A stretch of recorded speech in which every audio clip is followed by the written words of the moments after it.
Bonjour tout le monde, bonjour à toutes et à tous et bienvenue sur ce nouvel épisode de mon podcast Study French. J'espère que vous allez bien. Alors dans ce nouvel épisode, je vais vous donner quelques astuces pour penser en français. Vous êtes prêts? C'est parti. Alors la première astuce, elle concerne les films en français. Quand j'apprenais l'anglais, je regardais des films en anglais avec des sous-titres en français. Les sous-titres en français, pour moi, étaient comme une béquille, comme un appui, comme une bouée de sauvetage. Vous savez, quand vous nagez, vous avez parfois une bouée pour vous aider, pour vous rassurer. Et en fait, ce que je faisais, c'est que je regardais le film en anglais, mais je traduisais de l'anglais vers le français grâce aux sous-titres en français qui apparaissaient quand je regardais le film. Donc, je ne pensais pas en anglais. Je traduisais de l'anglais vers le français. Et si je pouvais retourner en arrière, j'aurais changé les sous-titres. Au lieu de mettre des sous-titres en français, j'aurais mis des sous-titres en anglais le plus vite possible. Mais j'avais peur. Ma peur me freinait.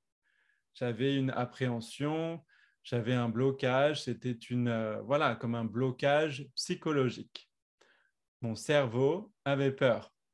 Donc, ma première astuce, quand vous apprenez le français, c'est de passer le plus rapidement possible aux sous-titres en français quand vous regardez un film en français.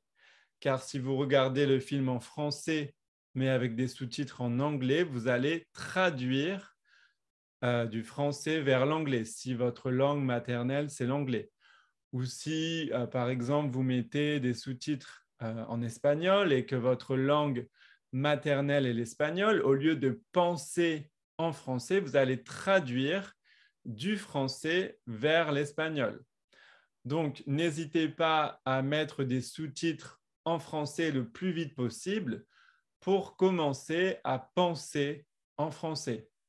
Ça m'a vraiment aidé et j'ai commencé à penser en anglais. C'était même assez surprenant au début. Quand je pensais, je commençais une phrase en français dans ma tête, je la terminais en anglais parfois, ou je faisais, quand je pensais, des phrases complètes, entières en anglais. C'était assez surprenant au début, mais vraiment très intéressant et j'ai adoré. Et j'ai même commencé à rêver. Donc la nuit, quand je dormais, j'ai commencé à rêver en anglais et c'était très surprenant et rigolo. Donc voilà, des sous-titres en français pour vraiment commencer à penser en français. La deuxième astuce dont je veux vous parler aujourd'hui, elle concerne la lecture, les livres. Alors pareil, quand j'apprenais l'anglais, j'avais peur de lire des livres en anglais. J'avais comme un blocage. Quand je commençais un livre en anglais, j'avais un petit peu comme la flemme, j'avais peur. C'était un petit peu comme une épreuve, comme un travail. Il y avait un petit peu de souffrance, donc je n'avais pas envie de le faire. Mon cerveau bloquait sur certains mots et ça me décourageait.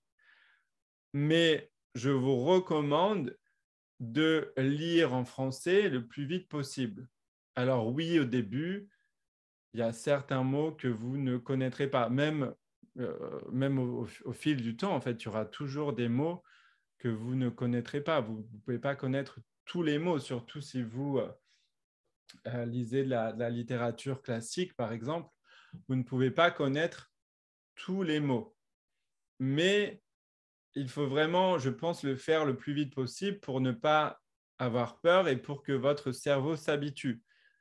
Moi, j'étais surpris parce que mon cerveau s'est habitué plus vite que ce que j'aurais imaginé. Donc au début, voilà, les premiers jours, les premières semaines, c'est un petit peu dur. Mais le cerveau s'habitue et on fait vraiment, en se forçant un petit peu au début, on fait des efforts assez impressionnants, des progrès assez impressionnants, pardon.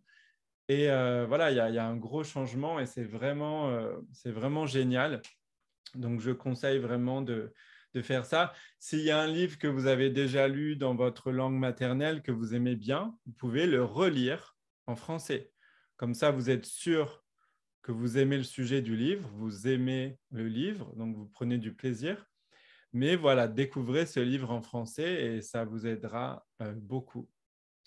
Voilà pour cet épisode. J'espère que ce sera utile pour vous et je vous remercie de m'avoir écouté. Merci beaucoup et je vous dis à très bientôt pour un nouvel épisode. Au revoir.